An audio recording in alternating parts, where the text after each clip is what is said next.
Hello guys, ಎಲ್ಲರಿಗೂ ನಮಸ್ತೆ. Welcome back to Nikhil talks YouTube channel. ಗುರು ಬಿಗ್ ಬಾಸ್ ಕಡೆಯಿಂದ ಒಂದು ಪ್ರೋಮೋ ಬಿಟ್ಟಿದ್ದಾರೆ. ಪ್ರೋಮೋ ರಿವ್ಯೂ ಮಾಡೋಣ ಅಂತ ಹೇಳ್ತಾ ಯಾರ್ಯಾರು ನಮ್ಮ ನಿಖಿಲ್ ಟಾಕ್ಸ್ ಯೂಟ್ಯೂಬ್ ಚಾನಲ್ ನ ಸಬ್ಸ್ಕ್ರೈಬ್ ಮಾಡ್ಕೊಂಡಿಲ್ವೋ ಸಬ್ಸ್ಕ್ರೈಬ್ ಮಾಡ್ಕೊಂಡು ಸಪೋರ್ಟ್ ಮಾಡಿ ಅಂತ ಹೇಳ್ತಾ, ಗುರು ಇವಾಗ ಚೈತ್ರ ಮಾಡ್ತಿರೋ ತಪ್ಪಿಂದ ಇಡೀ ತ್ರಿವಿಕ್ರಮ್ ಟೀಮಿಗೆ ತೊಂದರೆ ಆಗ್ತಿದೆ.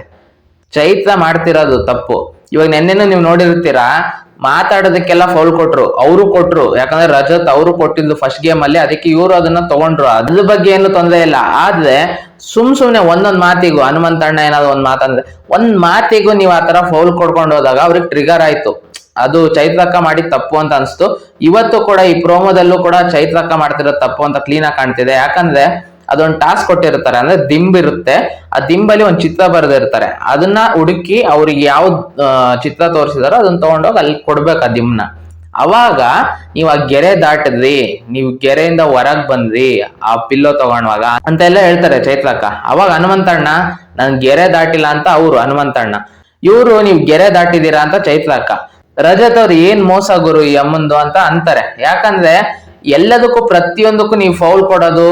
ಇವಾಗ ಟಾಸ್ಕ್ ಗೆಲ್ಬೇಕು ಹಂಗಂತ ನೀವು ಉಸ್ತುವಾರಿ ಆಗಿರೋರು ಉಸ್ತುವಾರಿ ಮಾಡ್ಬೇಕು, ಗೇಮ್ ಉಸ್ತುವಾರಿ ಮಾಡ್ಬೇಕು.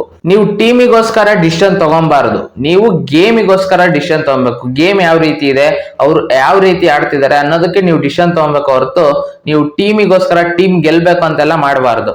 ನೀವು ಮಾಡ್ತಿರೋ ತಪ್ಪಿಂದ ಇಡೀ ತ್ರಿವಿಕ್ರಮ್ ಟೀಮಿಗೆ ತೊಂದರೆ ಆಗುತ್ತೆ. ಇವಾಗ ಟಾಸ್ಕ್ ರದ್ದಾಗಿದೆ, ಅದಕ್ಕೆ ಇವ್ರು ಮಾಡ್ತಿರೋ ಇದಕ್ಕೆ ಟಾಸ್ಕ್ ರದ್ದಾಯ್ತು. ಅದಕ್ಕೆ ನೀವು ದೊಡ್ಡ ಪರಿಣಾಮ ಎದುರಿಸ್ಬೇಕಂತ ಬಿಗ್ ಬಾಸ್ ಹೇಳಿದ್ದಾರೆ. ಅಂದ್ರೆ ದೊಡ್ಡ ಪರಿಣಾಮ ಅಂದ್ರೆ ಅದಕ್ಕೆ ಪರಿಣಾಮ ಅಂದ್ರೆ ಎಲ್ರು ನಾಮಿನೇಟ್ ಮಾಡೇ ಮಾಡ್ತಾರೆ. ಅಲ್ಲೊಂದು ಅಂದ್ರೆ ಮಂಜಣ್ಣ ಎಲ್ಲೋ ಮಾತಾಡ್ತಿರೋದನ್ನ ಅಲ್ಲಿ ಹಾಕ್ತಾರೆ, ಎಲ್ರು ನಾಮಿನೇಟ್ ಮಾಡ್ತಾರೆ ಅಂತ ಹೇಳ್ತಾರೆ ಮಂಜಣ್ಣ.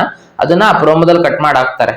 ಎಲ್ರು ನಾಮಿನೇಟ್ ಮಾಡೇ ಮಾಡ್ತಾರೆ ಗುರು. ಈ ತರ ಎಲ್ಲ ಮಾಡಿದ್ರೆ ನೀವು ಟಾಸ್ಕ್ ಅಗ್ಲಗ್ಲ ರದ್ದು ಮಾಡಿದ್ರೆ ಇದು ಆಗೇ ಆಗುತ್ತೆ, ಪನಿಷ್ಮೆಂಟ್ ಆಗೇ ಆಗುತ್ತೆ. ಯಾರೋ ಒಬ್ರು ಮಾಡೋದ್ರಿಂದ ಇಡೀ ಮನೆ ನಾಮಿನೇಟ್ ಆಗ್ಬೇಕಾಗತ್ತೆ. ಉಸ್ತುವಾರಿ ಆಗಿರೋರು ಗೇಮ್ ನ ಕರೆಕ್ಟ್ ಆಗಿ ಇದ್ ಮಾಡ್ಬೇಕು. ಅದೆಲ್ಲ ಬಿಟ್ಬಿಟ್ಟು ಟೀಮಿಗೆ ಒಳ್ಳೇದಾಗ್ಲಿ ಅಂತ ಆಡ್ಬಾರ್ದು. ನೆನ್ನೆ ಆಕ್ಚುಲಿ ಇಬ್ರು ಚೆನ್ನಾಗ್ ಆಡ್ತಿದ್ದು, ನೀವು ಎಲ್ಲದಕ್ಕೂ ಫೌಲ್ ಮಾಡಿ ನಿಲ್ಸಿದ್ದು ಸರಿ ಅನ್ಸ್ಲಿಲ್ಲ ನನಗೆ. ಇವ್ರು ಚೆನ್ನಾಗ್ ಆಡ್ತಿದ್ದು, ಅವರು ಚೆನ್ನಾಗ್ ಆಡ್ತಿದ್ದು. ಅವ್ರು ರಜತ್ ಅವ್ರಂತೂ ಸುಮ್ನೆ ಇರಲ್ಲ. ಈ ಅಮ್ಮ ನೀನ್ ಸುಮ್ನೆ ಇದ್ರೆ ನಾನು ಇದ್ ಮಾಡಲ್ಲ, ನೀವು ಸುಮ್ನೆ ಆಗಿಲ್ಲ, ನೀವು ಒಂದ್ ಮಾತಾಡೋದನ್ನು ನಾನು ಫೌಲ್ ಕೊಡ್ತೀನಿ ಅಂತ ಅನ್ನಕ್ ಶುರು ಮಾಡೋದು. ಆಯಪ್ಪ ಅಗ್ಲಗ್ಲ ಮಾತಾಡ್ತಾನೆ ಇದ್ದ ರಜತ್. ಅವರು ಅಷ್ಟೇ, ಅವರು ನಿಲ್ಸ್ಬೋದಿತ್ತು. ಟಾಸ್ಕ್ ಆದ್ಮೇಲೆ ಅದೇನ್ ಬೇಕಾದ್ರೂ ಮಾತಾಡ್ಕೊಬೋದಿತ್ತು. ಟಾಸ್ಕ್ ಮಧ್ಯದಲ್ಲಿ ಜೋರಾಗಿ ಮಾತಾಡಕ್ ಹೋಗೋದು, ಹಿಂಗ್ ತಳ್ಳೋದು ಅದೆಲ್ಲ ಯಾಕೆ ಬೇಕಿತ್ತು? ರಜತ್ ಅವ್ರು ಸೈಲೆಂಟ್ ಆಗಿದ್ದಿದ್ರೆ ಅವ್ರ ಟೀಮ್ ಪಕ್ಕ ಗೆದ್ದಿರೋರು. ಎಷ್ಟು ಬೇಗ ಆಗಿರೋದು ಅವ್ರದ್ದು. ಹನುಮಂತಣ್ಣ ಇನ್ನೇನು 1 ಗ್ಲಾಸ್ 2 ಗ್ಲಾಸ್ ಮಿಕ್ಕಿತ್ತು, ಗೆಲ್ಲ ಚಾನ್ಸಸ್ ಇತ್ತು ಅವರಿಗೆ.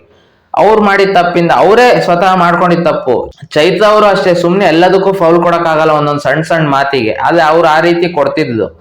ಅವರು ಮಾಡಿದ ತಪ್ಪು, ಇವರು ಮಾಡಿದ ತಪ್ಪು ನೆನ್ನೆ ಮಾಡಿ ಟಾಸ್ಕ್ ಅಲ್ಲಿ. ಇವತ್ತಿನ ಬಿಟ್ಟಿರೋ ಪ್ರೋಮೋದಲ್ಲಿ ಧನರಾಜಾಚಾರ್ಯರೆಲ್ಲ ಹೋಗ್ಬಿಟ್ಟು ನಿಮ್ಗೆ ನಾಚಿಕೆ ಆಗಲ್ವಾ ಅಂತೆಲ್ಲ ಕೇಳ್ತಿರ್ತಾರೆ ಚೈತ್ರಕ್ಕಾಗೆ. ಹನುಮಂತಣ್ಣ ಮಾತಾಡ್ತಿದ್ದಾನಂದ್ರೆ ಅದು ಪಕ್ಕ ಕರೆಕ್ಟ್ ಇರುತ್ತೆ ಗುರು. ಹನುಮಂತಣ್ಣ ಸುಮ್ನೆ ಏನೇನೋ ಹೇಳಲ್ಲ, ಅಲ್ಲಿರೋದನ್ನ ಏನಿರುತ್ತೋ ಅದನ್ನ ಹೇಳ್ತಾನೆ. ಹನುಮಂತಣ್ಣ ನನಗೆ ತಲೆ ಸ್ವಿಚ್ ಆಫ್ ಆಗ್ಬಿಡುತ್ತೆ, ನೀನ್ ಈ ತರ ಎಲ್ಲ ಮಾಡ್ಬೇಡ ಅಂತ ಹೇಳ್ತಿರ್ತಾರೆ. ಅಂದ್ರೆ ಇದೇನಿದು ನೀನ್ ನಡೆಸ್ತಿರೋ ಉಸ್ತುವಾರಿ ಏನು ಅನ್ನೋ ರೀತಿ ಹೇಳ್ತಿದ್ದಾರೆ. ಅವ್ರು ಹೇಳ್ತಿದಾರೆ ಅಂದ್ರೆ ಅದು ಕರೆಕ್ಟ್ ಇರುತ್ತೆ ನನ್ನ ಪ್ರಕಾರ. ನೋಡೋಣ ಟಾಸ್ಕ್ ಅಲ್ಲಿ ಈ ತರ ಸುಮ್ನೆ ನೀವು ಉಸ್ತುವಾರಿ ಆಗಿ ಪ್ರತಿಯೊಂದಕ್ಕೂ ನೀವು ಫೌಲ್ ಕೊಡೋದು, ಅಂದ್ರೆ ದಾಟಿಲ್ಲ ಅಂದ್ರೂ ನೀವು ದಾಟಿದೀರಾ ಅಂತ ಅನ್ನೋದು, ಈ ತರ ಎಲ್ಲ ಮಾಡಿದ್ರೆ ಆ ಕಡೆ ಟೀಮಿಗೆ ಟ್ರಿಗರ್ ಆಗುತ್ತೆ. ಇವ್ರು ಮಾಡ್ತಿರೋದು ಅದೇ. ಚೈತ್ರ ತುಂಬಾ ಈ ತರ ಮಾಡ್ತಿರೋದು ಒಳ್ಳೇದಲ್ಲ. ಉಸ್ತುವಾರಿ ಎಷ್ಟೋ ಸಲ ಈ ತರ ಮಾಡಿದಾರೆ, ಅವರು ತಪ್ಪು ಕೆಲಸ ಮಾಡಿದ್ದಾರೆ. ಎಷ್ಟೋ ಕಡೆ ಕರೆಕ್ಟ್ ಇದ್ದಾರೆ, ಎಷ್ಟೋ ಕಡೆ ಈ ತರ ತಪ್ಪು ಮಾಡಿದ್ದಾರೆ. ಇದರಿಂದ ಇಡೀ ಟೀಮಿಗೆ ಡಿಸ್ಟರ್ಬ್ ಆಗ್ತಿದೆ, ಇಡೀ ಟೀಮಿಗೆ ಶಿಕ್ಷೆ ಆಗ್ತಿದೆ.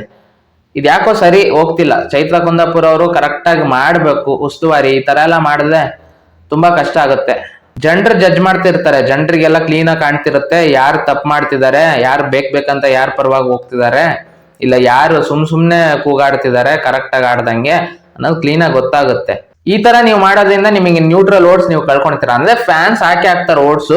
ಅದು ಬಿಟ್ಟು ಬೇರೆಯವರು ಅಂದ್ರೆ ಗೇಮ್ ನೋಡ್ ಹಾಕರ್ ಇರ್ತಾರಲ್ಲ, ಅವ್ರು ಯಾರು ನಿಮಗೆ ಹಾಕಲ್ಲ, ನಿಮಗೆ ಓಟ್ಸ್ ಬರಲ್ಲ. ಬೇಗ ಮನೆಗೆ ಹೋಗ್ಬೇಕಾಗತ್ತೆ. ಏನಾದ್ರು ನೀವು ತಪ್ಪು ಮಾಡಿದ್ರೆ ಉಸ್ತುವಾರಿಯಾಗಿ ಬೇಗ ಮನೆಗೆ ಹೋಗೋ ಪರಿಸ್ಥಿತಿ ನಿಮಗೆ ಬಂದೇ ಬರುತ್ತೆ ಅಂತ ನನಗೆ ಅನಿಸ್ತಿದೆ.